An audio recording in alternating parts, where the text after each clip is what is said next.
Let's also bring on board L&T Finance Holdings Management. Mr. Dinanath Dubhashi, the MD and CEO of the company, joins us in the show right now. Mr. Dubhashi, morning. You've been growing at a very good rate since the restructuring of your business in 2015. How is it that you see your next 5 years panning out as the country as well grows along? Okay, pretty much the same way actually.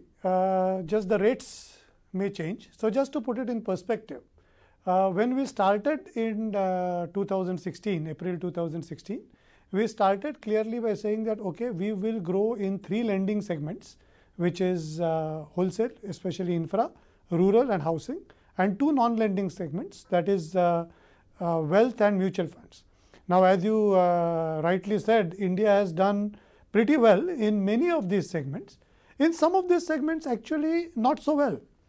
But what our company has defined or has actually differentiated itself is by saying, okay, these segments are good for India in the long run, especially the 3 lending segments, which is infra, rural and housing, will do good for the country in the next 25-30 years. In between, there will be cycles, there will be short-term cycles. But what a good company, and which we intend to make our company one of the best, should differentiate is whether the industry is going up or down, we should do well. When the industry is going up, we should do better than others. When the industry is going down, we should lose less than others. And that's what we have been having very specific projects to establish our clear rights to win in each of these segments. And you are seeing the results. I mean, the proof of the pudding is in eating it. So the last 5 quarters, you are seeing the excellent disbursement growth in each of the industries. And you will see that it's not that each of these industries has uniformly done well over the last 15 months. You know, there has been demonetization, there has been GST, there have been various things.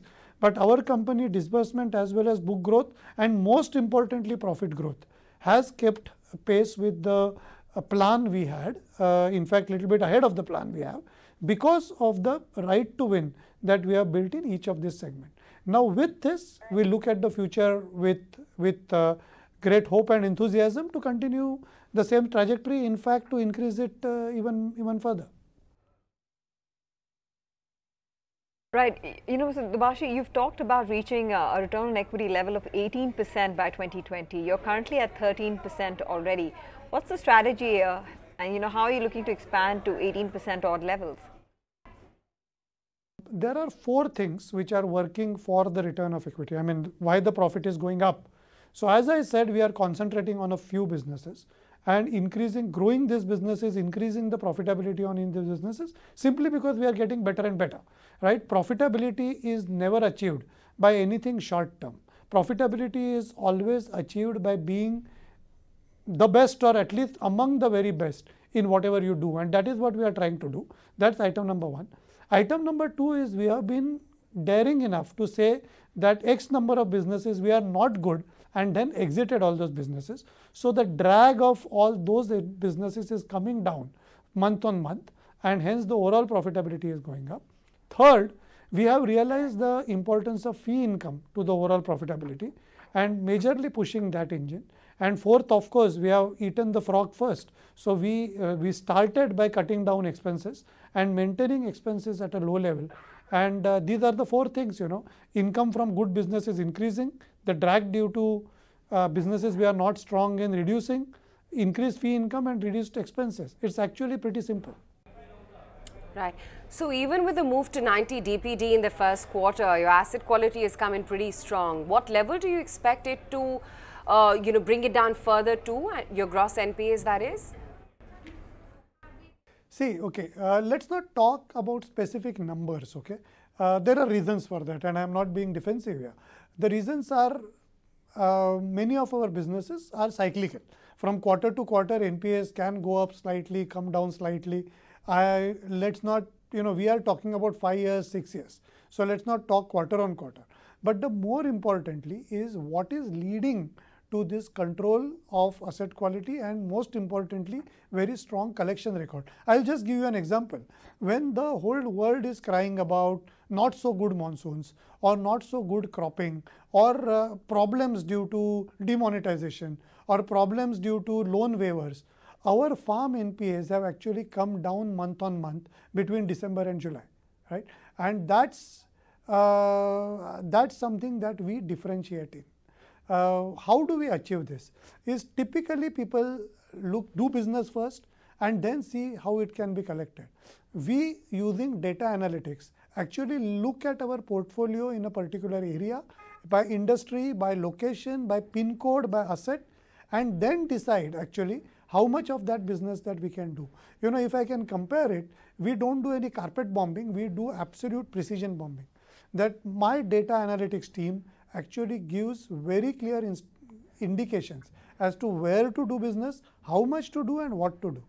Similarly, even for collections, precise allocation of accounts to collectors, to call centers, or even not allocate it at all, and the money automatically comes in. This kind of precision and developed data techniques have helped us achieve these kind of results, and we hope that if you take secularly, again I will not talk quarter on quarter, year on year, definitely we expect this trend to largely continue. Right. You know, loan growth for you has been very strong. In terms of loan growth, there was a breakup between focused and defocused business. How did disbursement shape up? And just to tie on another aspect, your AUM growth has been about 25% plus. Can you sustain this? So, you know, I would differentiate first of all, disbursement growth from AUM growth. The strength lies in disbursement growth. If I am very good in a business, I will do a lot of disbursement growth. AUM growth is treasury strategy.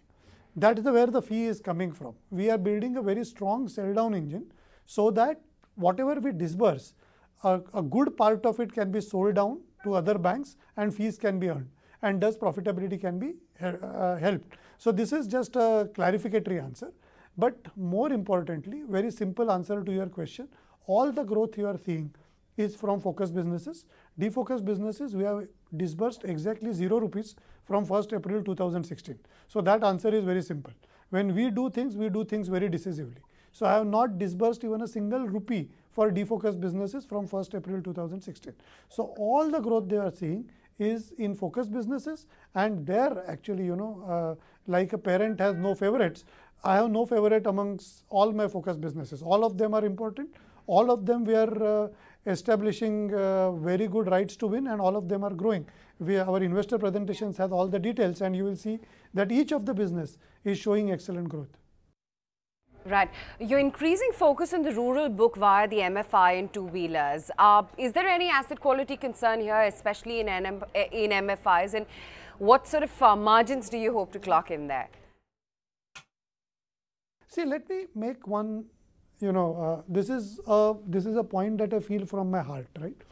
That if a company claims that we are strong in rural business or in agri lending, agri lending, a tractor normally goes over 5 to 6 years. So it is around 10 to 12 crop seasons, right? And that means that when we make our business model, we should assume that 3 to 4 crop cycles out of that will be bad. There will be at least couple of crop, rainfall failures. There may be events like earthquakes, floods. There may be events like, the loan waiver, sometime once in 5-6 years. When you build your business models for lending in farm, you have to build all these events happening. Truthfully, I can't accept that anybody can do farm business and assume that every year the rainfall will be good, or every year the crop will be very good. So our model actually puts all these risks in the model, in our credit model, and we, as I said earlier, we use data analytics to actually pinpoint where to do business despite all these problems. So, right, so say 4 years back, if the rainfall was good, I would do a lot of business, and the rainfall is bad, I would do less business. That would have been my reaction 3 to 4 years back. Today, I don't go by this kind of approximations. Every district wise, I have data as to how my portfolio is working, how the rainfall is, how crop is, and based on that, I can take micro decisions, which leads to us dominating the market and at the same time asset quality improving. So it's basically developing an expertise in the business. That's important. Right, Mr. Dubhashi, before we let you go, just one quick update. Actually, I'll touch upon a few businesses together in one go. What are your divestment plans for non-core assets, your fundraising plans over the course of the next 1 year, and if you could just highlight what you're doing with your investment in wealth management businesses? Okay, I will try and answer all the questions. So, number one, it was about fundraising plans, about capital. So, it will really depend on the growth, right? We are very hopeful of 20% plus growth happening year on year. As ROE catches up with that number, we will be largely self-funding. But at this point of time, when ROE is not yet at 20%, we may need some capital. That capital will come out of various alternative routes. So, as you may be knowing, in the first quarter, Bain Capital put converted their warrants, and we got close to around 370 crores, which has been enough for us for quite some time. After this, of course, it will be a mix of, as you rightly said, selling some of the non-core businesses. We have sold some. We are releasing capital by running down, selling down some more. We also have some PE assets. We have about 4 to 5 PE investments. We are in the process of selling them. I have been talking about this for some time, but some of them are close to fruition, and I am hopeful of releasing capital from there. After that, based on capital needs, we will take a call as to whether to raise capital at the holding company level or to unlock some minority value from some of the assets you mentioned. So, those calls will be taken at appropriate time. At this point of time, over the next 3 to 6 months, we are pretty okay with capital. If positive growth surprises us, we may need some capital. We will take a call at that point of time. Talking about wealth and investment management, I must say that both these businesses, which were not so profitable a couple of years back, are extremely profitable assets at this point of time.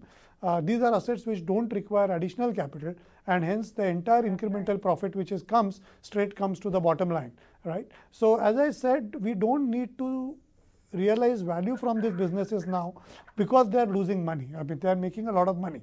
And now, any part diversification or part divestment, minority divestment in this business will depend on the overall need for capital and the call that the management takes on how to raise that capital.